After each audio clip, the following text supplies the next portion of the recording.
शुभागमन हुआ गुरु का शुभागमन।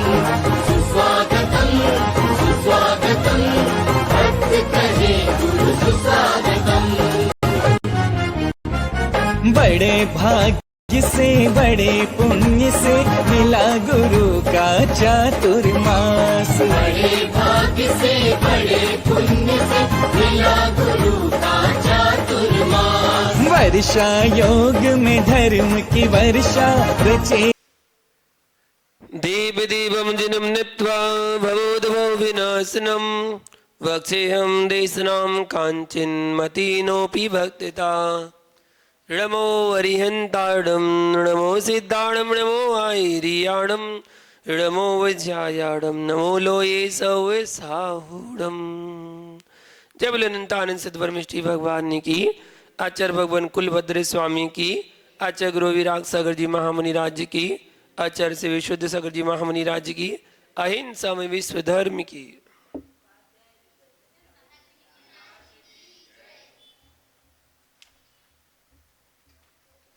ओम।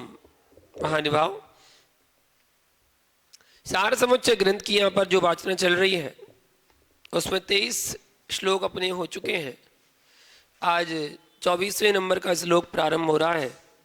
साथ में 25 नंबर श्लोक की व्याख्या को भी जानेंगे। संसार परिभ्रमण का कारण क्या है, इस बात की व्याख्या इन 2 श्लोकों के माध्यम से जानेंगे। और मोक्षगामी कौन है उसके बारे में बताते हैं। राग द्वेषमयो जीवा काम क्रोध वसे गता लोभ मोहे मदाविष्टा संसारे संसरत्स्यसो। सम्यक्त ज्ञान संपन्नो जैन भक्ता जितेन्द्रिया लोभ मोह मदैस्यक्तो मोक्ष भागी न संशया। यहाँ पर आचार्य भगवान बता रहे हैं, काम क्रोध के वशीभूत हुआ यह रागी द्वेषी प्राणी लोभ मोह और अहंकार से आविष्ट हो संसार में भ्रमण करता रहता है। इसके कारण काम क्रोध के वशीभूत हुआ, रागी द्वेषी लोभ मोह और अहंकार से आविष्ट होकर संसार में भ्रमण करता है। और मोक्ष मार्गी कौन है, मोक्षगामी कौन है, तो उसके लिए बताया सम्यक दर्शन सम्यक ज्ञान से संपन्न जिनेन्द्र भगवान का भक्त जितेंद्रिय लोभ मोह और मद का त्याग करने वाला जीव मोक्ष पद का भागी बनता है। इसमें कोई संशय नहीं है। ये 2 श्लोक यहाँ पर आचार्य भगवान ने बताए। व्याख्या करते हैं आचार्य भगवान कुलभद्र स्वामी सार समुच्चय ग्रंथ में जीव द्रव्य की सहज और असहज स्वरूप की व्याख्या कर रहे हैं। त्रैकालिक ध्रुव परमानंद स्वरूप जो है वह सहज स्वरूप है। विकारी भाव जो है वो जीव का असहज स्वरूप है। रागादि जो परिणाम है ये असहज भाव है। उस असहज भाव को सहज कह करके विषयों में लिप्त हो गए अज्ञानी प्राणी कर्म के नौकर्म को भूल गए। वासना की वृत्ति को साधना मान बैठे और साधना की वृत्ति को भूल करके वासना की पुष्टि में सहज शब्द का प्रयोग कर बैठे।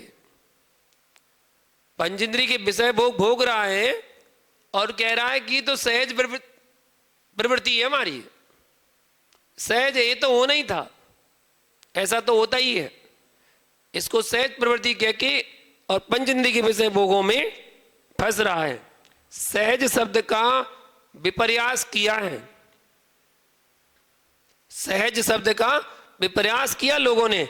अरे भैया, जो पर सापेक्ष होता है वह असहज ही होता है, जो पर निरपेक्ष होता है स्व सापेक्ष होता है उसका नाम सहज है।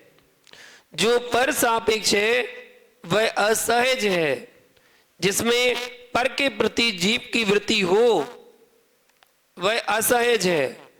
जिसमें मांगने की वृत्ति हो वह असहज है, जिसमें देने की वृत्ति हो वह असहज है, जिसे लिया नहीं जाता, दिया नहीं जाता, जिसका विनाश नहीं होता, उत्पाद नहीं होता, जो ध्रुव होता है उसका नाम सहज है। जो ध्रुव है वो सहज है, जिसका उत्पाद नहीं होता, जिसका विनाश नहीं होता, जो लिया नहीं जाता, जो दिया नहीं जाता, वो सहज है। बाकी तो असहज की व्याख्या है। मैं क्या करूं?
किसी को मानसिक तनाव में डाल देना, किसी से याचना भी करना हो आपको, आप किसी के द्वार पर भिखारी बनकर तो जाओ, पर हिंसक बनकर तुम ना जाना। जो व्यक्ति दीर्घ समय तक किसी से याचना करता है और वो व्यक्ति देने में असमर्थ है और आप अपना चेहरा बनाकर बैठ गए हो कि मुझे चाहिए ही है, आपने जब चेहरा बनाया है, इस बात का बोध होना चाहिए। आगम ग्रंथों में मुद्राओं का वर्णन है और प्रतिष्ठा ग्रंथों में सकलीकरण की जो विधि है, जो मुद्रा की विद्या है, ये तंत्र कहलाता है। आपने देखा होगा जब पंडित जी लोग, विद्वान लोग विधान करवाते वो कहते ऐसी कर लो, फिर वो ऐसे कर लो, फिर एक और मुद्रा, फिर ये मुद्रा, फिर ये मुद्रा, यही मुद्रा, अलग अलग मुद्राएं बनवाते हैं आपसे। तो ये तंत्र कहलाता है। जब कोई आयोजन प्रारंभ करते हैं विधान आदि, उसमें तंत्र लगाया जाता है जिससे हमारा कार्य निर्विघ्न संपन्न हो। तो मुद्राएं, अब मुद्रा बना के बैठ गया, मुझे तो चाहिए चाहिए, जैसे वो शादियों में नहीं होता, अगर कोई दहेज में चाहिए हो तो लड़के को सिखा दिया जाता है, पढ़ा दिया जाता है कि मुंह बना लेना और मुंह बना के बैठ जाना लटका के, और खाना नहीं खाना, खाना की थाली आए तो खाना की थाली खाना मत। तो फिर क्या करना है, बोले इंतजार करना, लड़की का बाप आएगा और वो तुम्हारे लिए पैसे देगा, चैन देगा, अंगूठी देगा, उसके बाद ही खाना खाना। नोटों की गड्डी लेगा, गड्डी लेना, उसके बाद ही खाना, नहीं तो मुंह लटका के बैठे रहना, मुंह बनाना, ये भी मुद्रा है। क्या ये मुद्रा तो है। तो इसका आगम ग्रंथों में उल्लेख है इसका। जो तंत्र है, तंत्र कहलाता है, टोटका तंत्र। हमारे यहाँ 3 चीजें होती हैं, यंत्र, मंत्र, तंत्र। यंत्र जो मंदिर में विराजमान होते हैं वेदी में भगवान के साथ, मंत्र जो मंत्र होते हैं जैसे नमोकार मंत्र है, भक्तांबर की रिद्धि मंत्र है, ये मंत्र है। और तंत्र मतलब था टोटका, ये टोटका की विधि है। हमारे यहाँ भी टोटका चलता है, तंत्र करना पड़ता है, ये भी तंत्र है? हाँ देखो, मुंह लटका के बैठे तो मिल जाते हैं पैसे। जो तंत्र है भाई, मुद्रा के प्रभाव से भावों की विभक्ति करके उसमें रासायनिक तत्वों का संचार होता है। यदि कोई व्यक्ति किसी को छलना चाहता है तो चेहरा बनाकर आता है। किसी को छलना चाहता है ना, तो वो चेहरा बना के आएगा, ठीक है। चेहरे की भाव भंगिमा करके भावों को भंगित कर देती है। जिसका चेहरा अशुभ है, प्रशस्त परिणामी के सामने पहुंच जाए तो उसके परिणामों की विकृत कर देता है।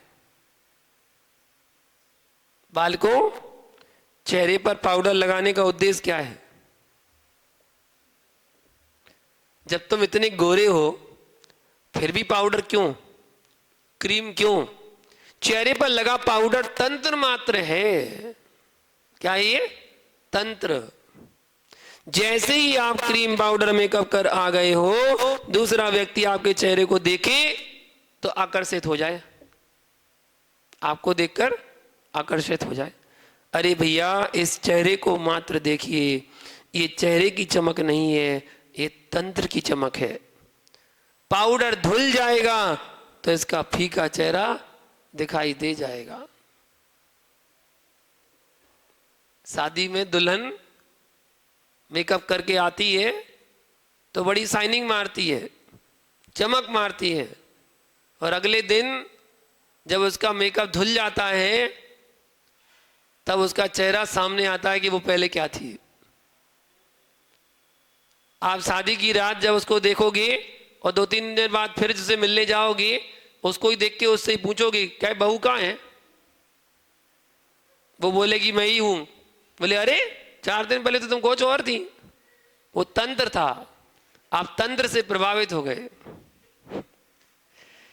सही है ना? रागियों पर राग करो और ना रागनियों पर राग करो।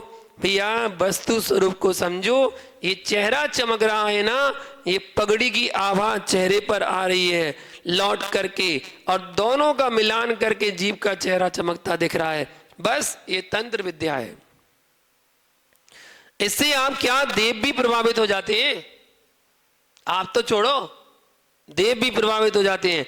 जितने पुजारी हैं सब पीले कपड़े पहने दिखाई क्यों देते हैं? परमेष्टि का ध्यान भी पीत वर्ण से होता है। यही कारण है आचार्य भगवंतों के पास शिष्यों और भक्तों की भीड़ क्यों लग जाती है? ये पीत वर्ण से युक्त होते हैं। और पीत लेस्या कैसी है? आकर्षित करती है। पीत लेस्या आकर्षित करती है। पुष्प पीला होता है, भौरे वहीं जाकर मंडराते हैं। जिसके परिणाम पीत भूत होते हैं उसके पास भक्तों की भीड़ होती है। पीत और पद्म लेस्या के जो परिणाम हैं वह भक्ति के परिणाम हैं। इसलिए अक्सर देख लेना, जहां पर आचार्य भगवान विराजमान हो मुनियों को कोई नहीं पूछता। किसको पूछेंगे? सब आचार्यों को पूछेंगे बस, बाकी तो किसी की गिनती नहीं है। इलक चुल्लक आरिका मुनि इनको कोई नहीं पूछ रहा, जहां आचार है। गुरु के प्रति भक्ति, अरहंत के प्रति भक्ति, परमात्मा के प्रति आस्था जो है, ये जीव के पीत व पद्म लेस्या के परिणाम है। और इन परिणामों से जो आराधना कर रहा है, ऐसे जीव के पास अद्भुत वर्णों की दशा है, परिणामों की दशा होती है। पुष्प पीत है और भौरे पहुंच रहे हैं, पर भौरों का रंग जो है वो कैसा? काला, घनघोर काला। जो काले होते हैं उन्हें पीले के पास जाना ही पड़ता है। जिनकी अशुभ लेस्याएं चलती हैं उन्हें शुभ करने के लिए परमात्मा के पास जाना ही पड़ता है। पतंगे कहां जाते हैं? दीपक की लो काली है क्या पीली है? दीपक की लो काली है। चार इंद्रिय भौरा, चार इंद्रिय पतंगा जब पीले के पास पहुंचता है, लो पीली और काला जा रहा है, तब पंचेंद्रिय ज्ञानी क्यों नहीं पहुंचेगा? जब चार इंद्रिय पहुंच सकता है तो पांच इंद्रिय क्यों नहीं पहुंचेगा? इसलिए पीत परिणाम रखो। किसी को बुलाने की आवश्यकता नहीं है, किसी को अपने पास आकर्षित सम्मोहित करने की आवश्यकता नहीं है। जो स्वयं में सम्मोहित हो जाता है उससे दुनिया सम्मोहित हो जाती है। किसी को अपने पास बुलाने की आवश्यकता नहीं है। आप तो स्वयं में सम्मोहित हो, दुनिया आप पर सम्मोहित हो जाएगी। सत्यांश बढ़ाना चाहिए। क्या बढ़ाना? सत्यांश बढ़ाना चाहिए। लोगों को भुलाना नहीं चाहिए। जिसके सत्यांश वृद्धिमान होंगे उसके पास लोग खिंचे चले जाएंगे। चुंबक में सत्यांश अधिक हो जाते हैं तो लोहा खिंच जाता है। यदि लोहा वजनदार है और चुंबक के सत्यांश न्यून है तो लोहे के पास चुंबक खिंच जाती है। जिस साधक के परिणामों में विशुद्धि तीव्र होती है उसके पास रागी लोग खिंचे चले जाते हैं। यदि कहीं साधक की शक्ति कम है तो रागियों के साथ साधक बंध जाता है, क्योंकि रागियों में सत्यांश अधिक है। जो श्रमण, जो साधु श्रावकों के बीच में 24 घंटे गिरे हो और उन्हीं के अनुसार, उन्हीं के साथ, उन्हीं जैसी बातें करें और राजनीति, कूटनीति, खोटी नीति इनसे भरे हुए परिणामों से युक्त हो तो समझ लेना कि उसकी साधना के सत्यांश न्यून है और वासना के अधिक है। इसलिए वासित लोगों के साथ अधिक सहयोग चल रहा है। सत्यांश जिसके अधिक होंगे वो अपनी ओर खींच लेगा। तत्वार सूत्र में कहा है ना 5वें अध्याय में, बंदे दिगो पारणमिक चा दुई दिगादि गुणानाम तो, दो अधिक गुणवानों का बंद होता है और जिसके सत्यांश अधिक होते हैं वह अपने रूप में परिणत करा लेता है ना। 80 वृक्ष हैं आम के, 10 वृक्ष हैं अमरूद के, और 5 नींबू के भी हैं, और 5 इमली के भी हैं। बगीचा किसका है? बगीचा किसका है? क्यों? इमली के पेड़ नहीं है क्या? अमरूद के पेड़ नहीं है क्या? सत्यांश जिसके अधिक होते हैं वो अपनी ओर आकर्षित कर लेता है, खींच लेता है, इसलिए उस बगीचे का नाम आम का बगीचा ही कहलाएगा। ये तत्पार सूत्र का सूत्र ही नहीं, ये विश्व के संपूर्ण रसायन शास्त्रों का प्रमुख सूत्र है। इससे बड़ा कोई रासायनिक सूत्र नहीं मिलेगा आपको। जितने रासायन शास्त्र बैठे हों, सुन रहे हो, ध्यान से सुनने का।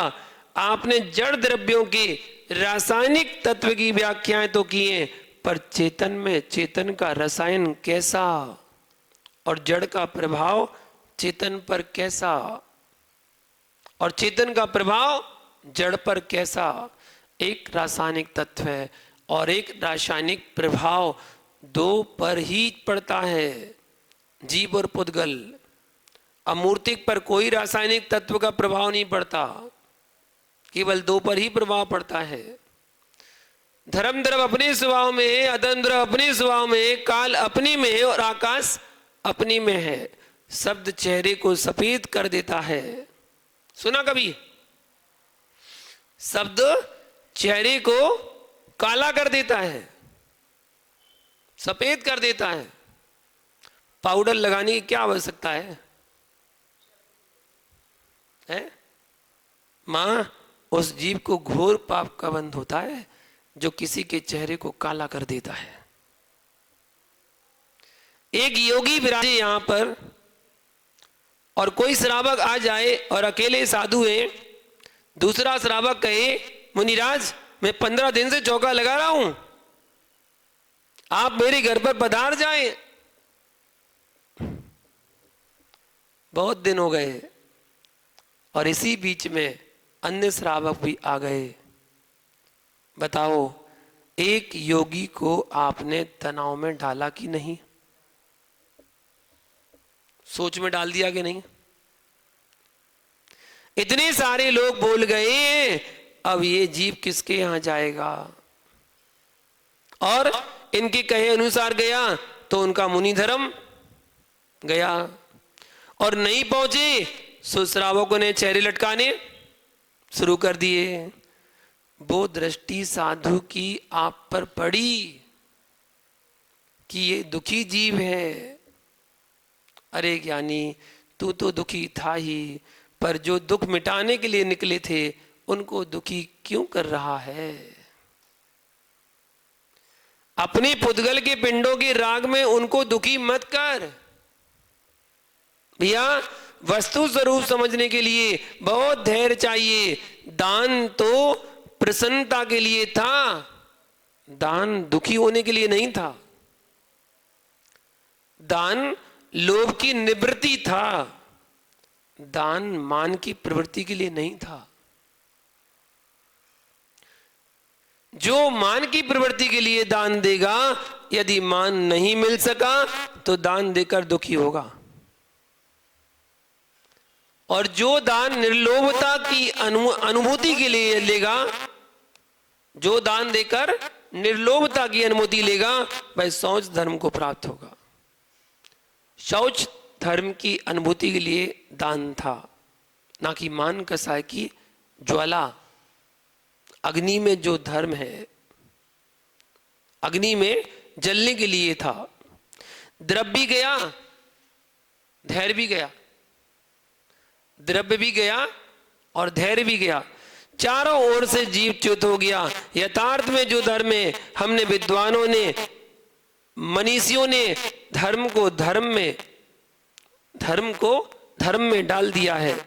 धर्म का अर्थ हो गया है संप्रदाय, और धर्म को जैन धर्म बना करके जो वस्तु धर्म था उसे भूल गए। उस व्याख्या को किया जाता तो यानी वह विश्व धर्म है।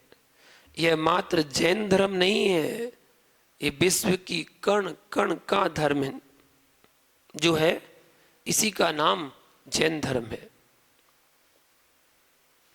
भैया पानी कैसा होता है? अग्नि कैसी होती है? उष्ण। भैया पानी में शीतलता भरने कौन गया? अग्नि में उष्णता भरने कौन गया?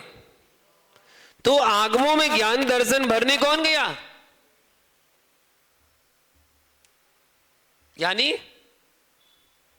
जल में शीतलता, अग्नि में उष्णता है, आत्मा में ज्ञान दर्शन इस सहज है, और जिसे भरा जाता है वो असहज है। गन्ने में रस कैसा है? सहज है ना? गन्ने में रस सहज है, और जलेबी में रस ध्यान से जवाब दो। जलेबी में रस कैसा है?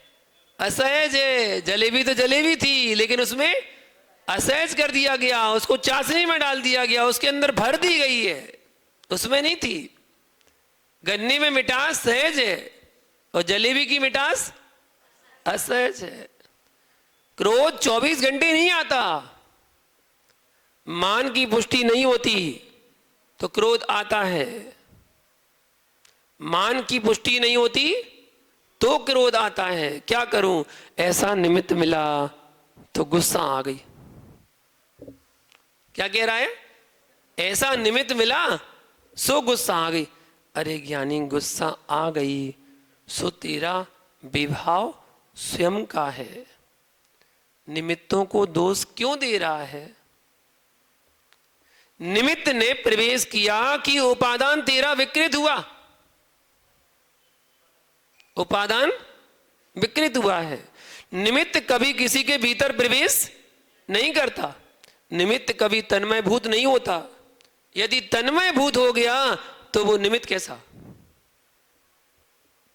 निमित्त भिन्न होकर के भी प्रभावित करता है। तन्मय भूत कोई हुआ है तो हे जीव, तेरे परिणाम ही तन्मय भूत है, तेरा ज्ञान तन्मय भूत है, तेरा दर्शन तन्मय भूत है। संभालना है तो ज्ञानी अपने ज्ञान दर्शन को संभालिए। पर वस्तु को संभालने की आवश्यकता नहीं है। भैया तुझे किसी ने गाली दे दी तो तू पीछे कदम लेकर जाएगा।